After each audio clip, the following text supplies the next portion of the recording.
Ya, selamat pagi semua Bapak Ibu, Bapak Oma, semoga aja dikasih dalam Tuhan Yesus.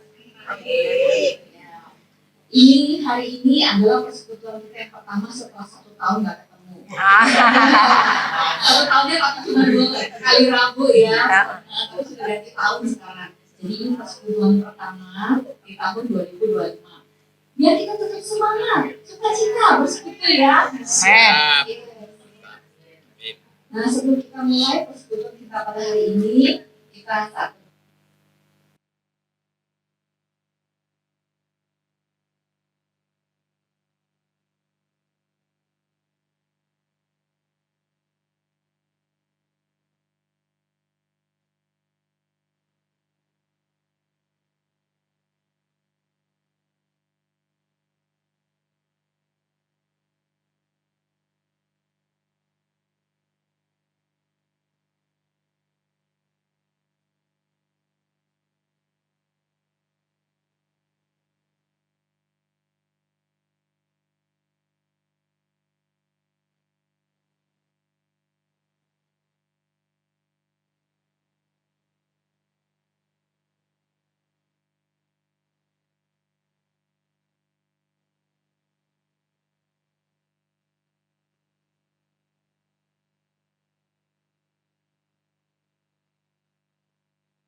bersatu padulah usia indah, angkat suaramu, muliakan Tuhanmu, bangkitlah segera, ayunkan langkahmu, jadi teladan bagi dunia. Usia indah, sukacita senantiasa, tekun berdoa, mengasihi sesama.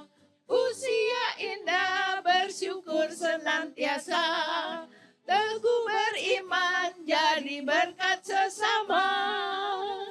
Bersatu padulah usia indah, angkat suaramu, muliakan Tuhanmu, bangkitlah segera, ayunkan langkahmu, jadi teladan bagi dunia.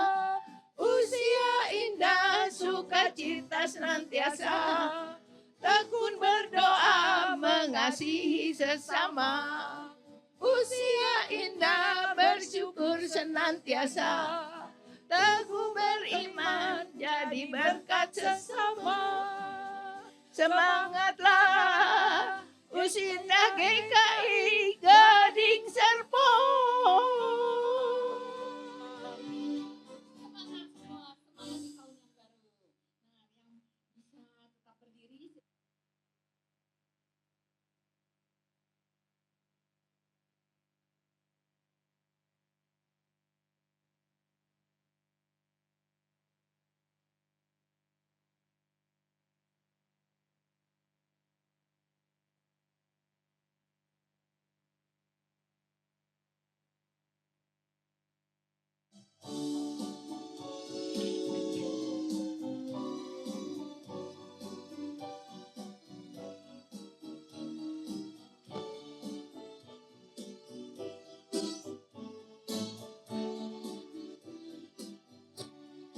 Kita masuk rumahnya, berkumpul menyembah kepadanya. Kita masuk rumahnya, berkumpul menyembah kepadanya. Kita masuk rumahnya, berkumpul menyembah kepada Kristus. Menyembah Kristus Tuhan. Lupakanlah dirimu, arahkan hatimu kepadanya. Lupakanlah dirimu, arahkan hatimu hatimu kepadanya. Lupakanlah dirimu, arahkan hatimu kepada Kristus. Menyembah Kristus Tuhan.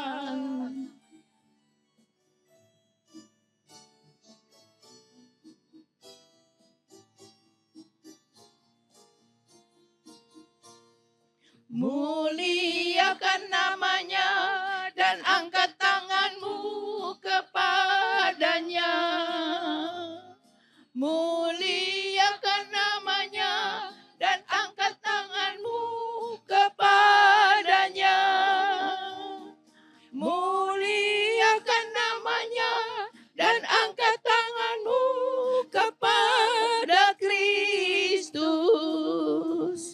Menyembah Kristus Tuhan.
Seindah siang disinari terang, cara Tuhan mengasihiku. Seindah petang dengan angin sejuk, cara Tuhan mengasihiku. Tuhanku lembut dan penyayang, dan aku mengasihi Dia. Kasih-Nya besar, agung dan mulia, cara Tuhan mengasihiku.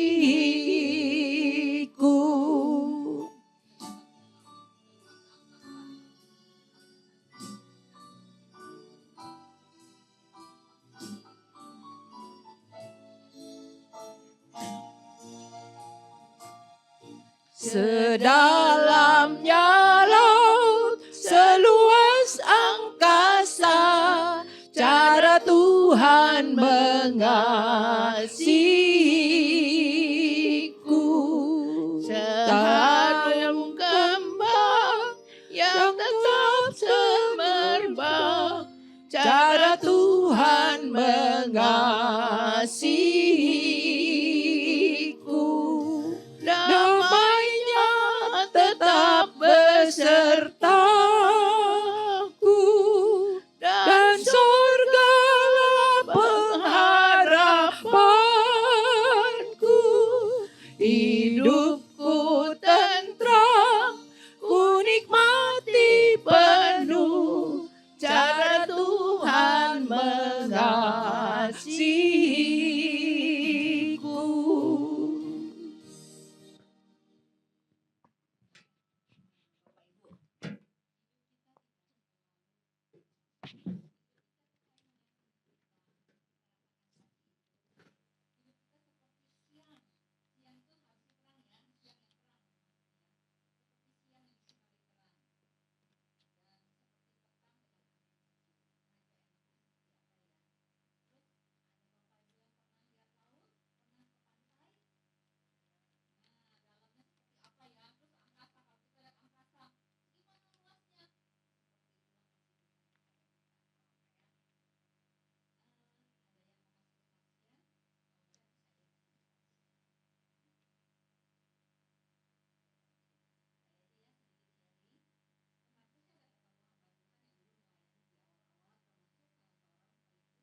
Di saat ini ku angkat tembang, ku angkat tembang bagi Yesus. Di saat ini ku ucap syukur, ku ucap syukur padanya. Ku kasihi Engkau, ku kasihi Engkau, ku kasihi Engkau, Yesus Tuhanku.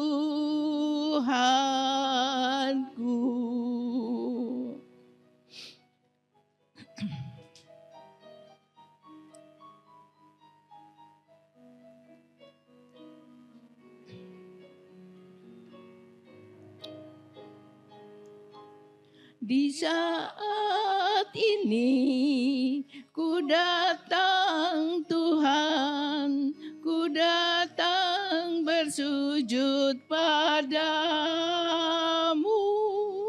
Di saat ini Engkau ku sembah, Engkau ku sembah ya Tuhan.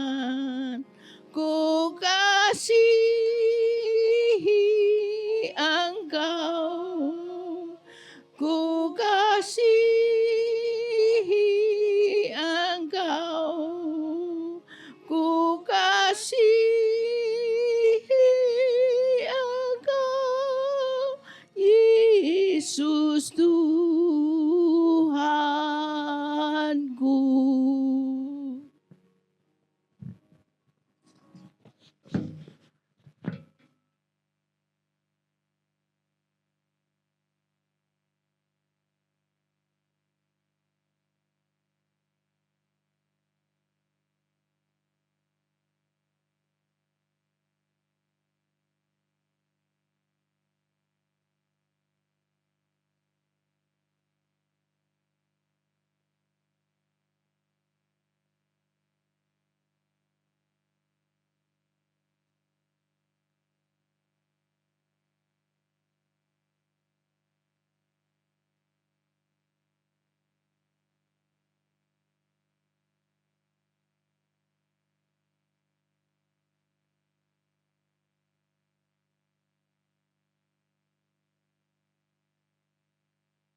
gembira di tahun 2024.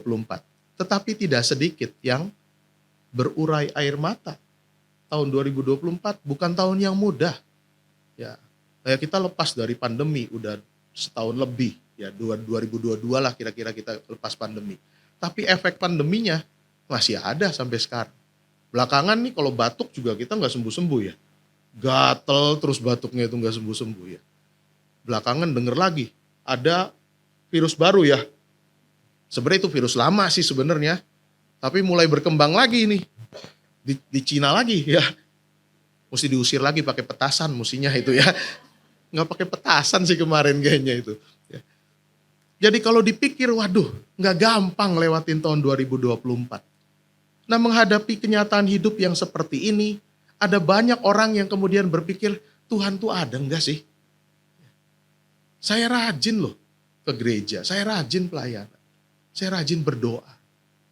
Tapi kok kayaknya persoalan terus datang. Terus silih berganti gitu, nggak selesai-selesai. Yang ini belum selesai udah nambah lagi. Yang ini hampir selesai, itu lagi ada lagi. Terus menerus. Tuhan tuh ada enggak? Tuhan tuh bekerja enggak? Kok Allah kayaknya diam saja? Kok Allah tidak mau campur tangan dengan persoalan saya? Apa benar Allah ini udah cuci tangan ya? Cuci tangan berarti udah nggak mau tahu. Ya. Atau angkat tangan, angkat tangan. Aduh, Pak Toba ini kayaknya saya angkat tangan kata Tuhan ya. Apa begitu ya Tuhan kita ya? Yang membuat kita seakan tidak melihat karya Tuhan. Seakan tidak merasakan Tuhan bekerja. Bukan karena Tuhannya angkat tangan. Bukan karena Tuhannya tidak peduli.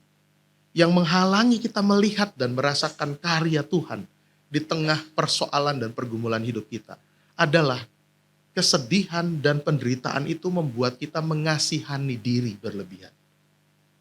Kasihan tentu baik, tapi kalau mengasihani diri berlebih-lebihan, akan merasa kita nih jadi orang yang paling terzolimi sedunia, suami yang paling merana semesta alam, ya, istri yang paling merana sedunia, semua gitu, karena mengasihani diri. Sehingga nggak lihat, ternyata yang saya alami ini belum seberapa ya.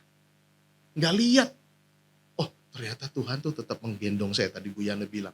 Tuhan gak pernah janjikan kamu gak punya persoalan. Diangkat semua beban, enggak. Tuhan itu justru siap sedia, tidak akan membiarkan kita jatuh sampai tergeletak. Tuhan topang. Jadi ya Tuhan izinkan kadang-kadang kita kemudian kepleset, ya, kegelincir, tapi gak sampai jatuh itu tuh yang Tuhan janjikan buat kita. Kita merasakan ditinggal sendirian. Nah, orang kalau mengasihani diri itu akibatnya gitu.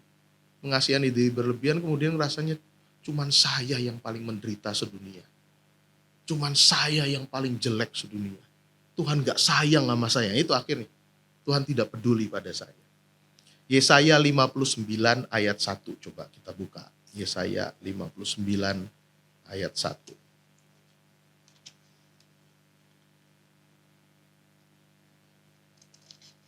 Ini bukan ayat nas kita bukan. Nanti ayat nas ada lagi ya. Yesaya 59 ayat 1. Sesungguhnya tangan Tuhan tidak kurang panjang untuk menyelamatkan.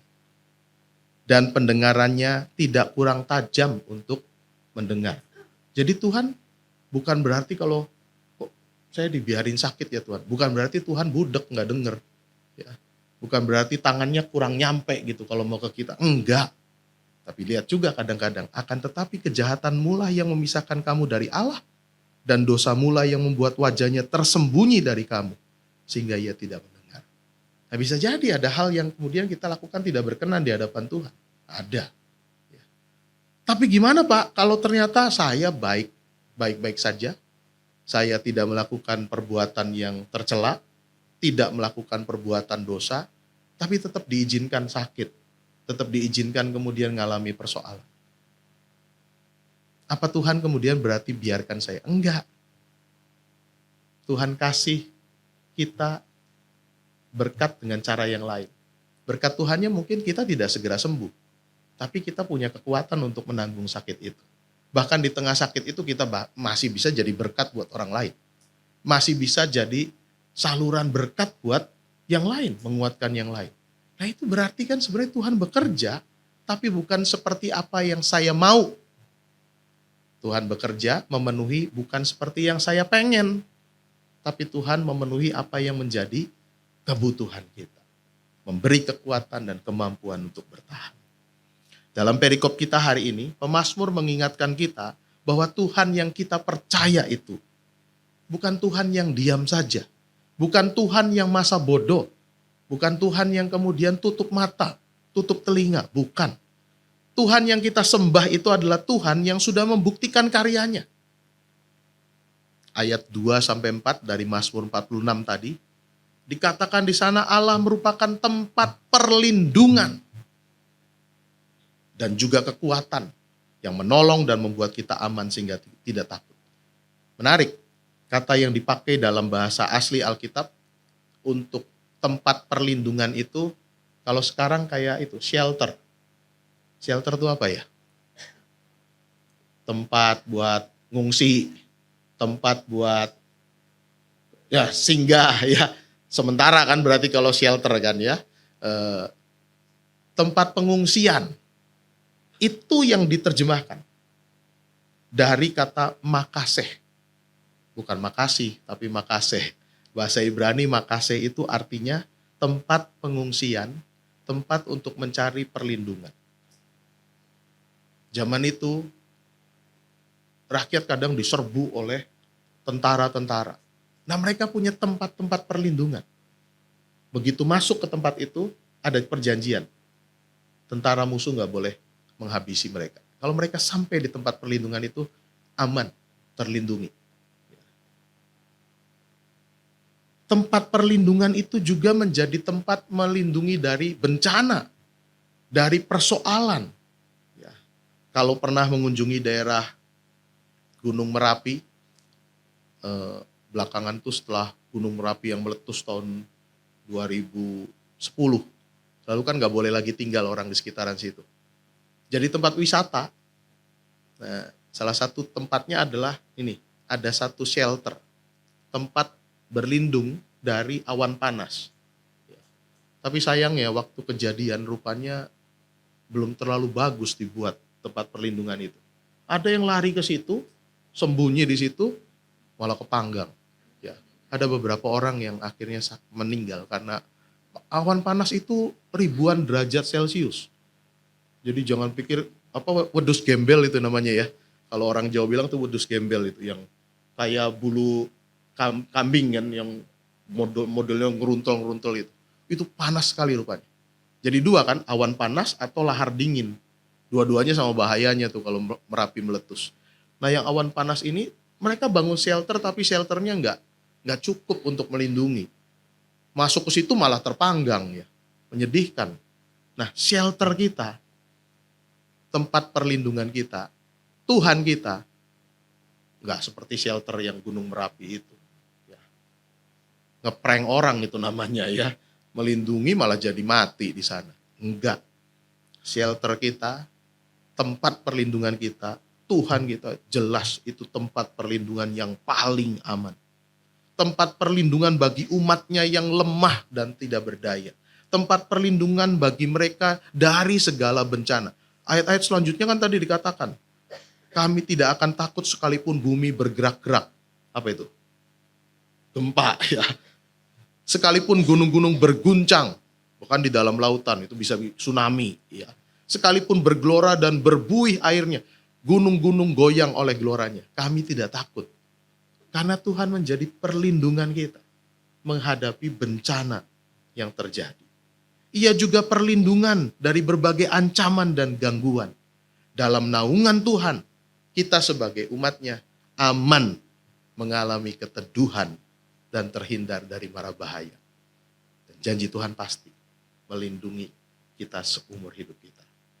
Yang kedua, bagian ayat 5-8. Allah kita selain juga tempat perlindungan, Dia dikatakan sebagai Allah yang menyertai dan mau tinggal di dekat kita. Tuhan semesta alam menyertai kita. Pas ya, kalau berita Natal tuh ada tuh, Immanuel. Artinya Tuhan beserta kita. Tuhan yang tadinya jauh di surga mulia, mau turun ada bersama dengan kita. Menjadi sama dengan kita manusia. Itulah Immanuel. Allah yang tidak membiarkan umatnya di tengah kota yang bergoncang. Karena Allah ada di tengah-tengah umatnya itu. Allah yang melindungi dan memberi kekuatan menyertai itu dibuktikan tidak hanya sekali dua kali lewat peristiwa kehidupan kita. Berulang kali Allah yang melindungi dan Allah yang ada di tengah-tengah umatnya itu dibuktikan kehadirannya di tengah bangsa Israel. Yang paling kentara adalah dalam perjalanan dari Mesir ke Tanah Perjanjian kan. Ketika mereka menghadapi musuh tentara Firaun yang mengejar.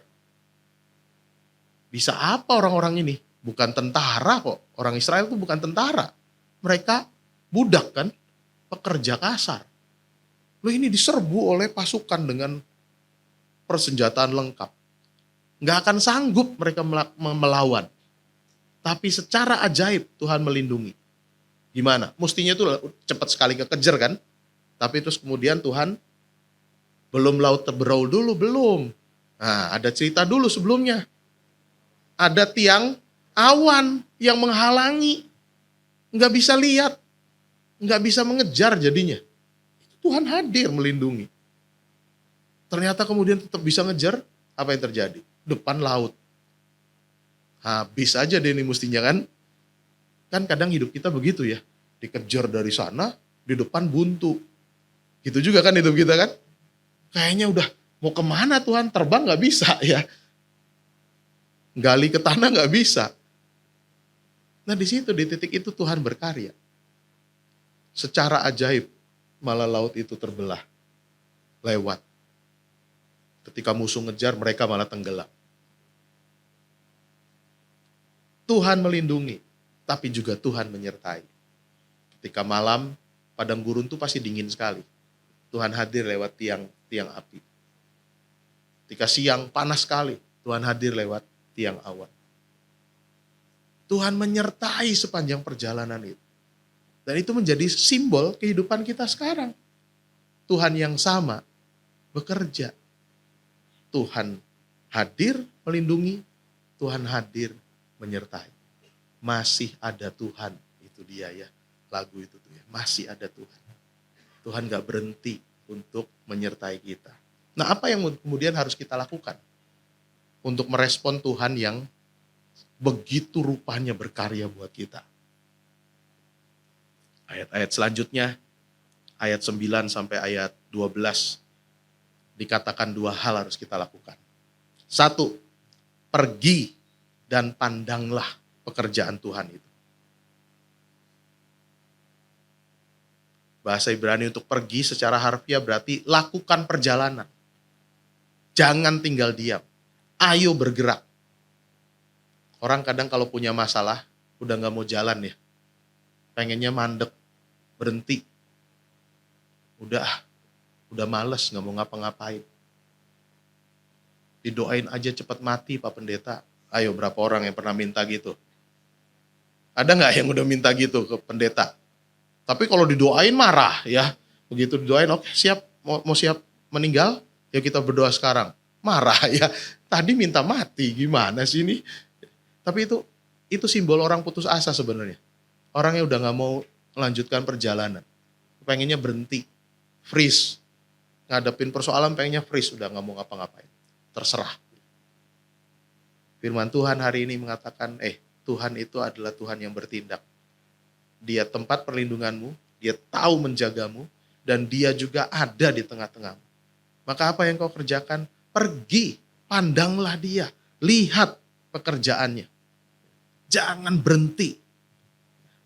Lihat dengan seksama. Kalau pandang itu berarti bukan cuma asal lihat, tapi perhatikan. Nah, apa yang kemudian bisa kita lakukan? Di awal tahun, baik juga ketika kita menghadapi perjalanan ke depan. Kita tengok, pandang ke belakang. Lihat, ulang lagi 2024. ada apa di sana. Dan pandang ini berarti bukan sekedar lihat, tapi perhatikan dengan seksama. Biasanya kalau saya melakukannya dengan buka lagi agenda kita ya, kalender. Januari itu saya ngapain aja ya. Nanti kelihatan ada yang warnanya hitam banget. Itu lagi berat, itu berarti ya. Ada yang warnanya merah menyala. Ini lagi seneng ini. Kita lihat lagi, Januari lewat, bisa. Februari, sakit. Masuk rumah sakit. Kelihatan kan di situ kan? Tapi perhatikan, ketika kita pergi dan memperhatikan, melihat dengan seksama apa yang sudah terjadi, kita akan tiba pada titik Tuhan ada enggak di sana? Ada pasti. Pasti ada Tuhan dalam setiap langkah kehidupan kita. Dia bekerja. Tidak ada nafas yang selalu sama setiap kali kita hirup udara. Bener nggak? Udaranya beda yang kita hirup kan? Nggak ada udara yang sama setiap kali kita nafas. Nah, itu anugerah Tuhan. Tidak ada detak jantung yang bisa berdetak tanpa perkenanan Tuhan. Saya mengimani itu. Ya karena saya termasuk orang yang ya sudah ada masalah dengan jantung. Sudah pasang ring 2. Kadang tidur itu besok bangun enggak ya? Iya, orang sakit jantung kan gitu ya. Jadi kalau bangun besok pagi buka mata itu, ternyata masih ada loh. Ya. Karena perkenanan Tuhan loh. Tadinya nggak mikir kayak gitu saya. Waktu sehat-sehat aja kan, biasa gitu kan. Tidur malam, bangun besok paginya. Nggak ada tuh rasa bersyukur ya Tuhan, aduh bangun lagi. Setelah dikasih begini ini baru mikir, iya ya. Kalau bukan karena perkenanan Tuhan bangun lagi, nggak bangun kita. Kan banyak kan cerita orang sakit jantung gitu ya. Tidur, terus enak. Tidur gitu enak. Buat yang ngalaminya enak. Buat yang ditinggalnya itu yang ngagetin, saudara ya. Itu yang kadang, waduh, bisa lewat begitu gitu. Tidak ada keteraturan alam semesta ini kalau tanpa pengaturan dari Tuhan. Itu udah puluhan ribu tahun, ratusan ribu tahun, ya matahari terbitnya dari barat, timur ya, dari timur semua kan. Pasti begitu kan. Jamnya juga sama terus. Ngulang tapi teratur. Gak ada yang tabrakan. Bulan tiba-tiba mepet ke kita terus nempel gitu misalnya kan, enggak kan? Ya dari dulu segitu terus tuh jaraknya. Mataharinya juga dari dulu ya segitu aja terus. Bayangin tuh kalau Tuhan agak lupa ngatur gravitasi. Ya. Gravitasi bulan, mataharinya digedein dikit. Jadi kita mepet ke bulan, ke matahari. Makin deket, makin panas aja ya kita ya. Enggak, dan itu udah terjadi jutaan tahun. Sama begitu. Gatel.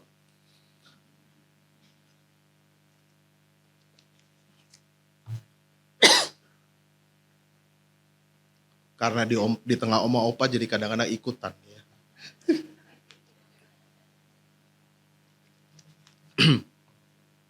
Iman kita meyakini bahwa semua yang terjadi dalam hidup kita, semua yang terjadi di alam semesta ini, terjadi karena pemeliharaan Tuhan.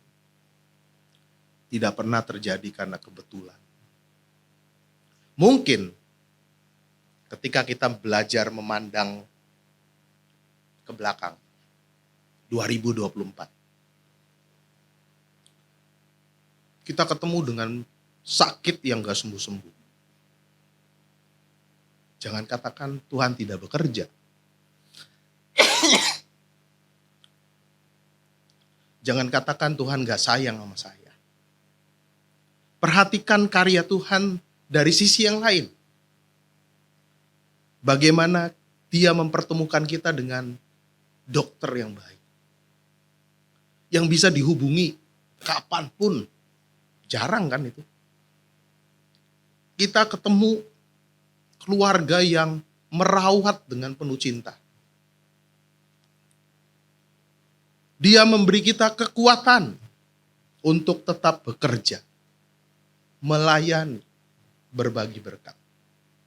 Sakitnya mungkin belum sembuh, tapi hidup kitanya tetap jadi berkat. Mungkin di tahun 2024 lalu, usaha kita tidak mendatangkan keuntungan sehebat tahun-tahun sebelumnya. Tapi masih untung kan? Mungkin juga ada yang bilang rugi sih Pak. Oke. Jangan katakan Tuhan tidak lagi sayang pada kita. Tapi lihat, Tuhan memenuhi kita dengan cara yang lain. Memenuhi kebutuhan kita dengan cara yang lain. Sehingga masih tetap bisa bertahan sampai sekarang.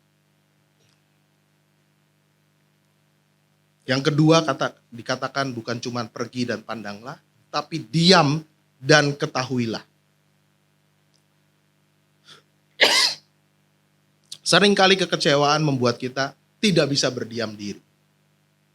Hati kita dipenuhi dengan pertanyaan, dengan luapan emosi. Lalu akhirnya nyerocos terus, ngomong terus.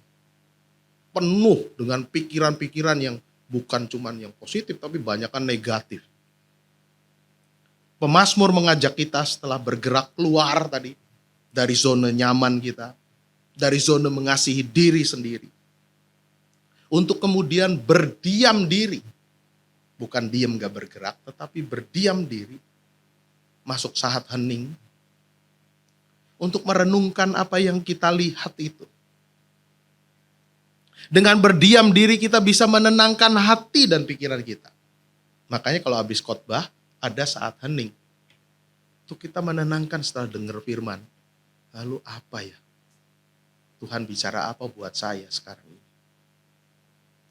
Bila hati dan pikiran kita bisa tenang, maka kita juga dapat berpikir dengan lebih jernih, melihat hal-hal positif dalam setiap kejadian, sehingga kita mengetahui dalam setiap kejadian itu, Allah turut bekerja dalam segala sesuatu untuk mendatangkan kebaikan. Bagi siapa? Bagi setiap kita yang mengasihi Dia. Dengan berdiam diri kita bisa merefleksikan pengalaman hidup kita. Adakah maksud dan rencana Allah sehingga saya diizinkan ngalami seperti di tahun 2024. Tuhan izinkan saya merasakan kehilangan. Tuhan izinkan saya merasakan sakit. Tuhan izinkan saya merasakan kegagalan. Bahkan konflik dengan teman. Adakah maksud Tuhan dalam setiap peristiwa itu? Adakah rencana Tuhan juga di balik setiap keberhasilan kita? Kalau tadi kegagalan, keberhasilan. Maka berdiam diri dipakai untuk merenungkan. Berdiam diri bukan dipakai untuk cari gara-gara, bukan. Tapi untuk merenungkan apakah Tuhan hadir berkarya dalam setiap peristiwa kehidupan kita. Ini masih kaitan sama cerita Natal. Kalau Natalnya gereja timur, itu 6 Januari Bapak Ibu. Kita ini ikut Natalnya gereja barat sebenarnya, 25 Desember ya. Gereja-gereja timur merayakannya di 6 Januari. Nah ini, satu kali seorang ibu belanja 1 set patung keluarga Yesus.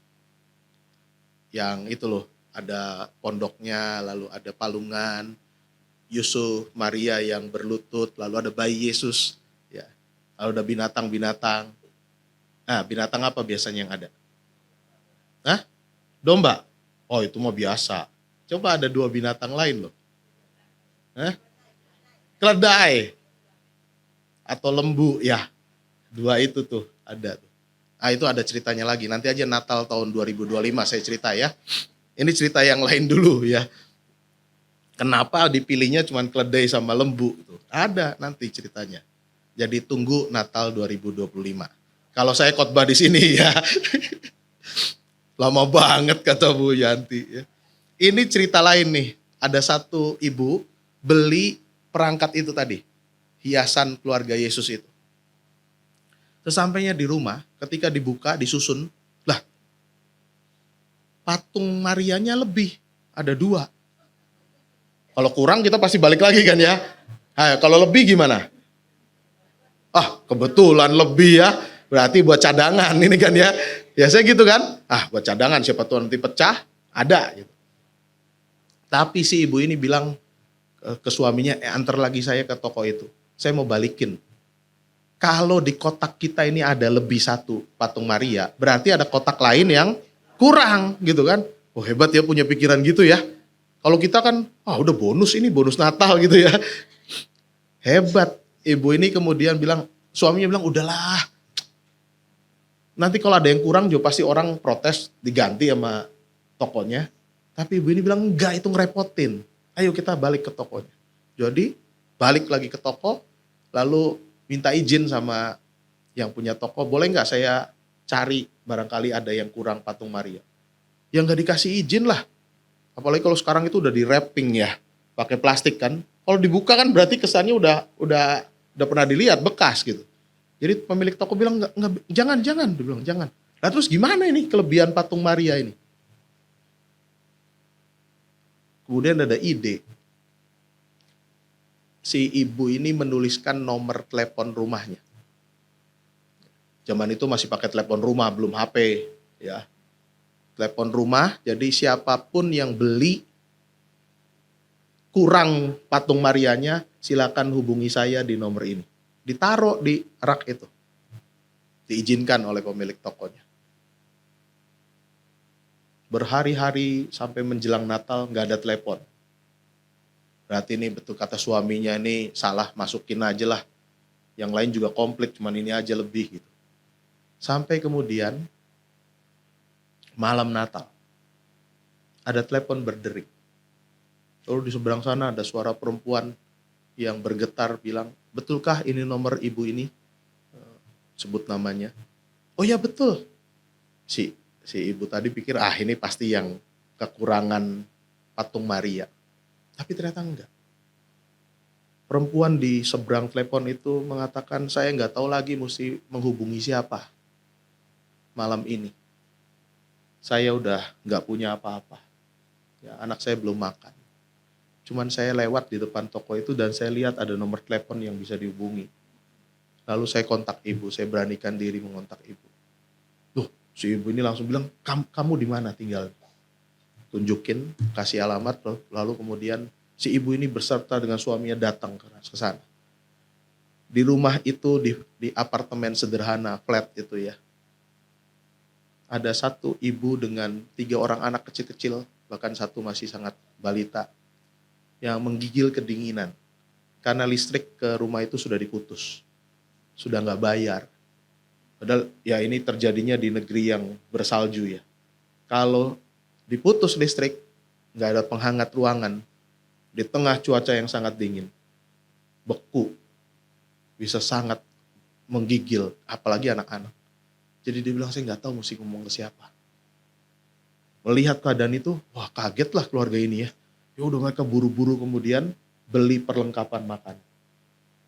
Perlengkapan tidur yang hangat juga. Mengusahakan supaya listrik bisa segera masuk lagi ke rumah ini.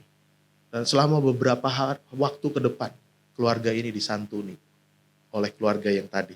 Ya. Tipis banget ya. Kadang Tuhan bekerja dengan cara yang ajaib. Ya. Itu Tuhan bekerja nggak? Itu kebetulan apa enggak? Enggak kan? Tuhan bekerjanya karena ada hati orang yang peduli. Pedulinya cuma gara-gara ini ada kelebihan patung Maria loh. Kalau sampai ada yang kurang kan gak bagus. Maka dia balik. Itu cuman itu kan awalnya kan. Tapi kepedulian itu dipakai Tuhan untuk melindungi satu keluarga dari kematian yang tragis. Berkat Tuhan nggak datang langsung dari surga blek gitu di hadapan kita. Enggak. Tapi Tuhan merawat. Tuhan menjaga. Tuhan melindungi. Iya. Dengan cara menggerakkan banyak orang. Bisa jadi salah satunya adalah menggerakkan kita untuk menjadi alat perlindungan Tuhan buat yang lain. Sehingga jaringan penyelamatnya itu jadi banyak di sekeliling orang-orang yang membutuhkan. Ya. Tuhan bisa pakai siapa saja untuk membuktikan dia ada menyertai kita. Tapi masalahnya kita siap nggak, mau nggak untuk memberi diri menjadi alat yang dipakai Tuhan untuk melindungi, menyertai, dan menjaga teman-teman kita. Tahun 2025 sudah siap kita jalani lebih kenceng. Ya. Ini baru 8 hari ya. Biasanya masih lambat-lambat sedikit kalau di awal-awal tahun ya. Kita akan maju terus ke sana. Kadang waktu itu seperti berlalu begitu cepat.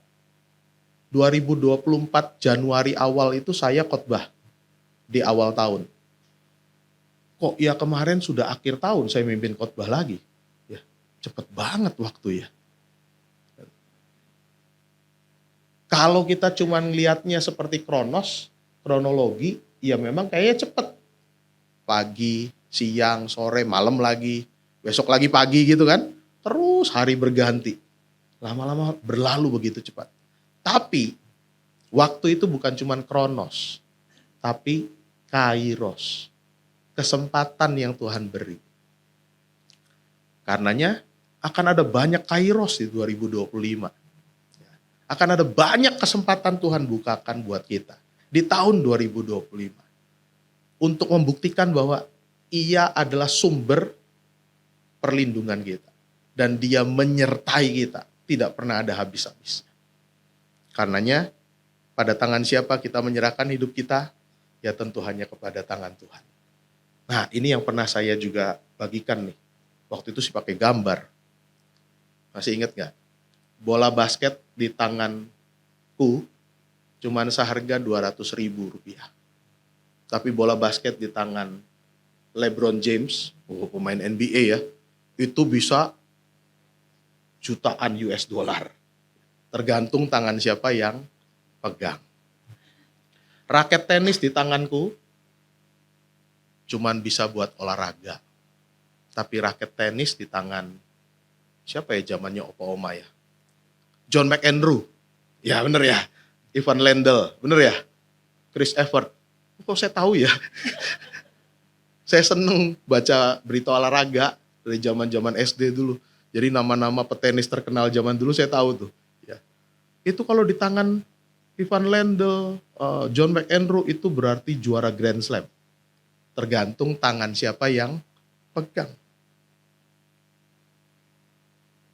Ketapel di tanganku cuman bisa buat nyambit mangga tetangga. Bener ya?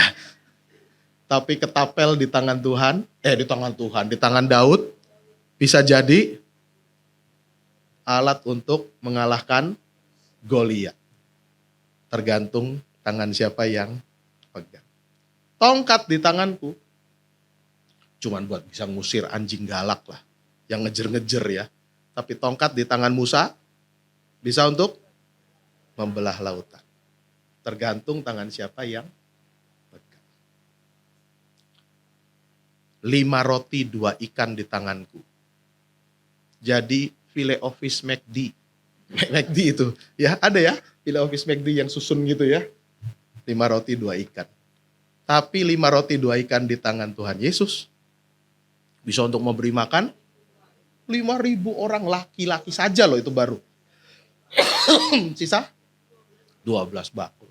Tergantung tangan siapa yang pegang. Paku di tanganku cuman bisa buat ya masang lukisan di dinding. Tapi paku di tangan Tuhan Yesus bisa menyelamatkan orang dari dosa. Tergantung tangan siapa yang pegang.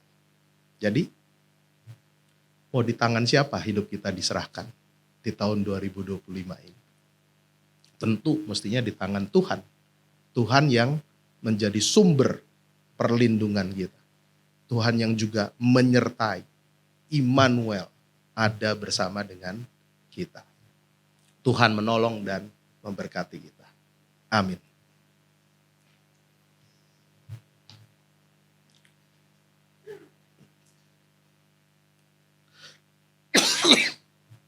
Ayat nasnya diambil dari Mazmur 62 ayat 9.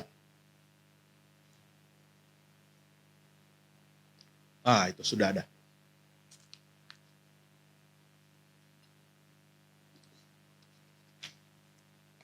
Percayalah kepadanya setiap waktu, hai umat, curahkanlah isi hatimu di hadapannya.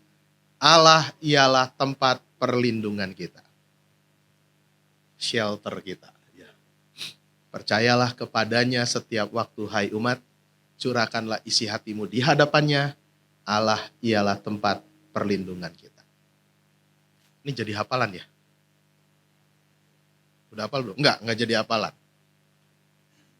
Ya kalau mau jadi hafalan juga boleh ya. Tadi yang Mazmur juga sebenarnya bicara Mazmur 14 tadi tempat perlindungan juga Ibu. Padahal itu urutan ya. Pas ya. Pas juga hari. Ya. Baik, saat hening sejenak buat kita. Nanti kita lanjutkan dengan doa syafaat kita.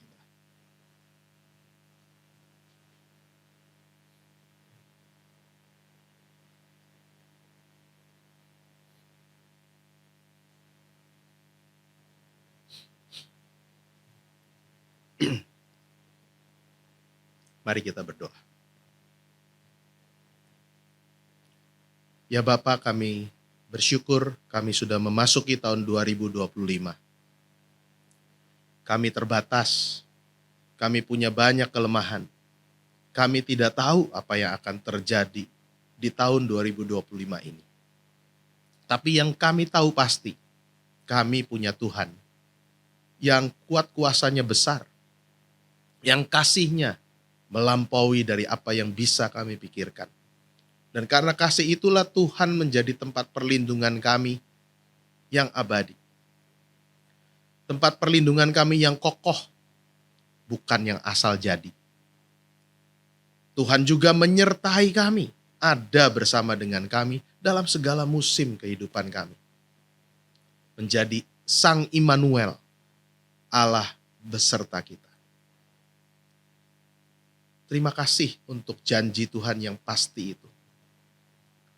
Karenanya kami juga memohon kepadamu Tuhan, supaya di tahun 2025 ini, biarlah kami, Jemaat Husinda, semakin kuat bersekutu beribadah, semakin mendekatkan diri kepada Tuhan, semakin menyenangkan hati Tuhan. Dan apa yang kami kerjakan, mendatangkan kegembiraan, sukacita buat kami dan juga buat sesama kami.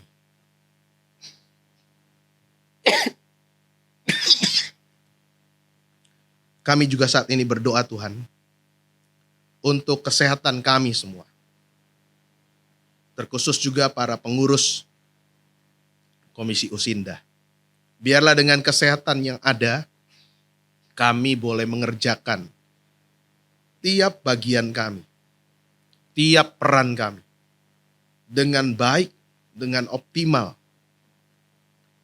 Dan lewat tiap peran yang kami jalani itu, nama Tuhan dimuliakan.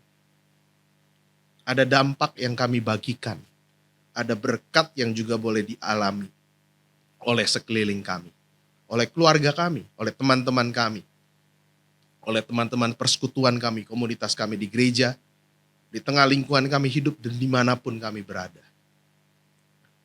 Kami juga berdoa Tuhan untuk program kerja Husinda yang hari-hari ini akan mulai dirancang untuk tahun pelayanan 2025 sampai 2026. Biarlah Tuhan berikan hikmat bijaksana buat para pengurus untuk boleh menyusun program pelayanan yang bukan sekedar mengulang-ulang dari waktu ke waktu.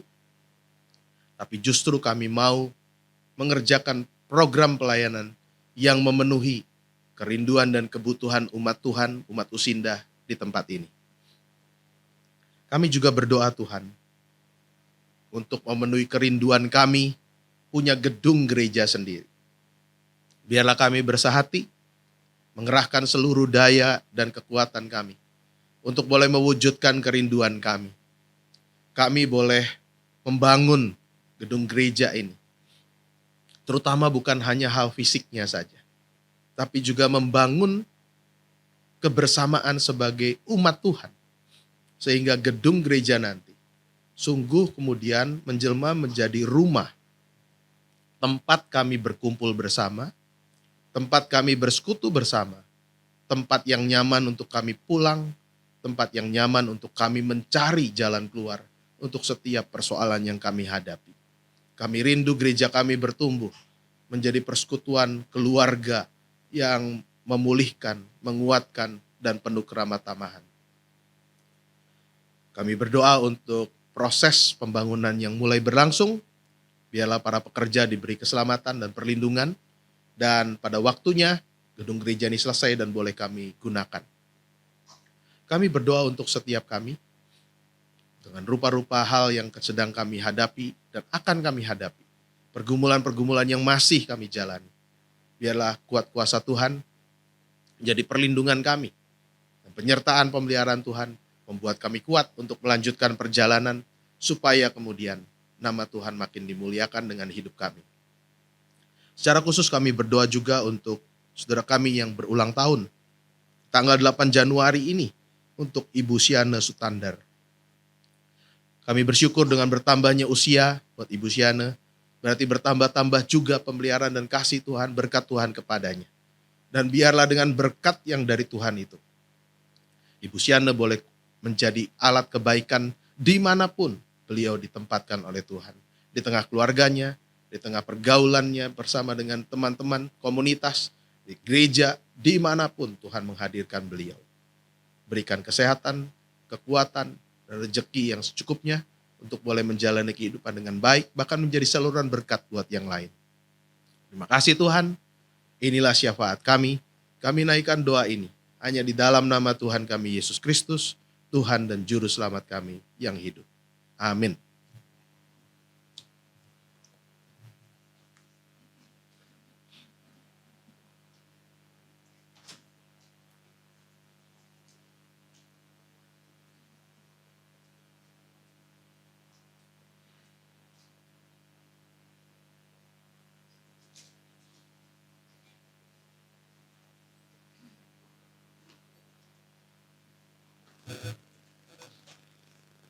Ya, setelah kita mendengarkan firman Tuhan yang sungguh menguatkan kita, Pak Dani tadi kembali mengingatkan ya, Tuhan itu sumber perlindungan kita. Nah, sekarang kita mau bawa sebagian dari berkat yang Tuhan percayakan sebagai tanda syukur kita. Ayat pengantar persembahannya dari 2 Korintus 9 ayat 7, saya ajak Bapak, Ibu, Om, Tante, Opa, Oma semua untuk baca bersama-sama ya. 1, 2, 3. 2 Korintus 9 ayat 7. Hendaklah masing-masing memberikan menurut kerelaan hatinya. Jangan dengan sedih hati atau karena paksaan, sebab Allah mengasihi orang yang memberi dengan sukacita. Jangan lupa alamatnya 2 Korintus 9 ayat 7 juga ya. Kalau kita mau beri persembahan, berikan dengan kerelaan, jangan dengan sedih hati atau karena paksaan. Biarpun gak banyak seperti kisah janda miskin ya, ntar itu lain lagi khotbah yang lain ya Pak ya. Ya tapi dengan sukarela, sukacita Tuhan sangat berkenan. Mari kita iringi persembahan kita dengan lagu Bawa Persembahanmu.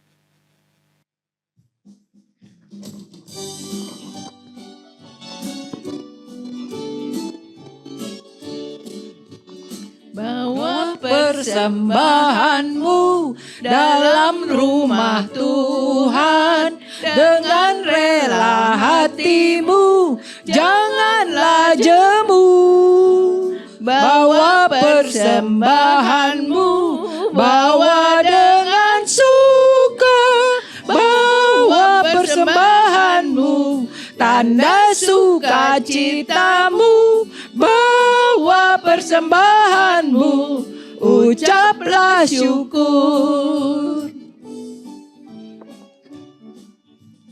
Rahmat Tuhan padamu tidak tertandingi oleh apa saja pun dalam dunia.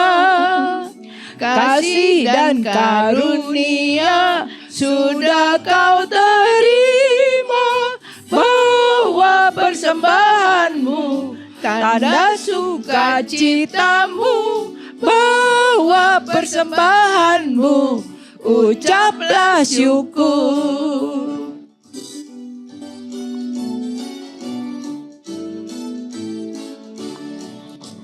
Persembahkan dirimu untuk Tuhan pakai, agar kerajaannya makin nyatalah. Damai dan sejahtera diberikan Tuhan, bawa persembahanmu, tanda sukacitamu, bawa persembahanmu, ucaplah syukur.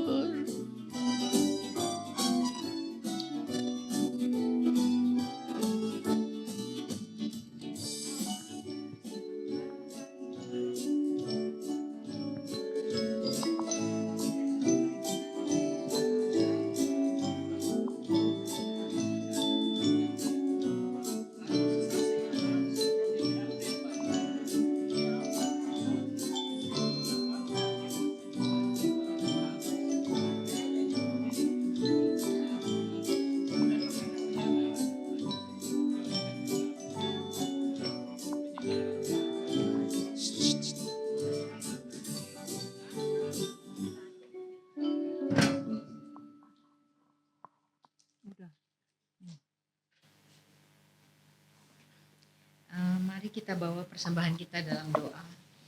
Tuhan Bapa kami yang baik, pada saat ini kami membawa sebagian dari berkat yang Tuhan percayakan sebagai tanda syukur kami.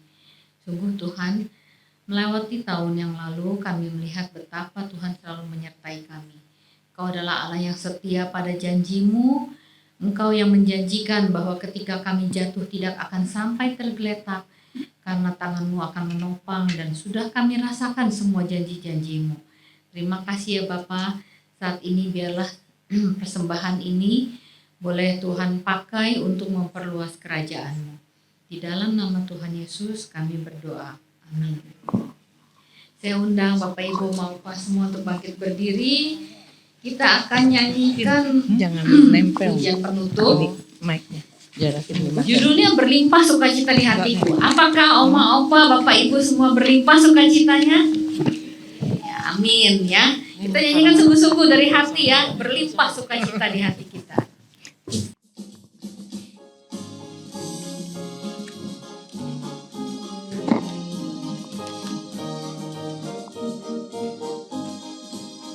Berlimpah sukacita di hatiku, di hatiku, di hatiku. Berlimpah sukacita di hatiku, tetap di hatiku. Aku bersyukur, bersukacita, kasih Tuhan diam di dalamku. Aku bersyukur, bersukacita, kasih Tuhan diam di dalamku.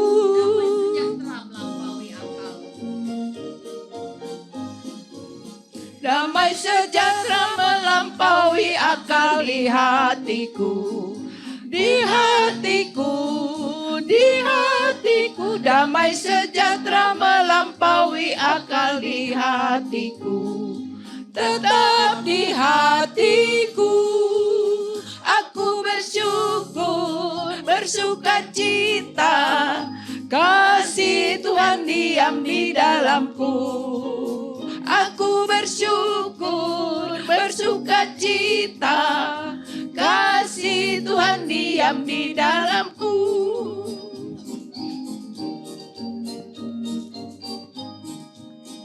Terima kasih Yesus di hatiku, di hatiku, di hatiku. Berlimpah kasih Yesus di hatiku, tetap di hatiku. Aku bersyukur, bersukacita, kasih Tuhan diam di dalamku. Aku bersyukur, bersukacita, kasih Tuhan diam di dalamku.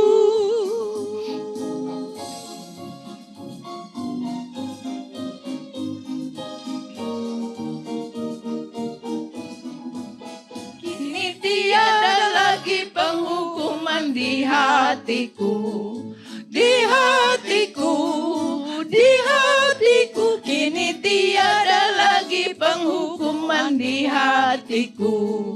Tetap di hatiku, aku bersyukur, bersuka cita, kasih Tuhan diam di dalamku. Aku bersyukur, bersuka cita, kasih Tuhan diam di dalamku.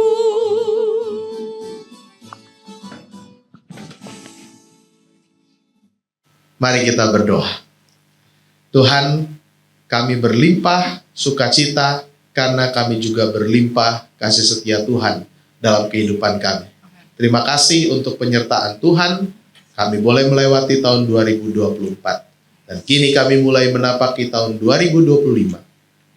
Tahun yang kami tahu penuh harapan karena ada di dalam tangan penyertaan Tuhan. Biarlah Tuhan menjadi sumber perlindungan kami yang kokoh. Dan Tuhan juga menyertai sepanjang hayat kami di tahun yang baru ini. Sehingga apa yang kami lakukan boleh kami pandang, kami nikmati, kami berdiam diri di dalamnya untuk merenungkan betul bahwa cinta kasih Tuhan selalu ada dan hadir dalam kehidupan kami tanpa ada putus-putusnya. Terima kasih Tuhan, kami boleh hadir di sini, kami menikmati kebersamaan kami akan melanjutkan kegiatan kami, dan nanti kami juga akan kembali ke rumah kami masing-masing. Seperti kami tiba di sini dengan selamat, kami juga akan tiba di tempat tujuan kami, di rumah kami juga dengan selamat, tanpa kurang suatu apapun juga. Kini kami mengarahkan hati kami kepada Tuhan untuk menerima berkat Tuhan. Tuhan memberkati engkau dan melindungi engkau. Tuhan menyinari engkau dengan wajahnya dan memberi engkau kasih karunia. Tuhan menghadapkan wajahnya kepadamu dan memberi engkau damai sejahtera. Amin. Bapa, terima kasih. Bapa, terima kasih. Bapa di dalam surga, ku berterima kasih. Amin.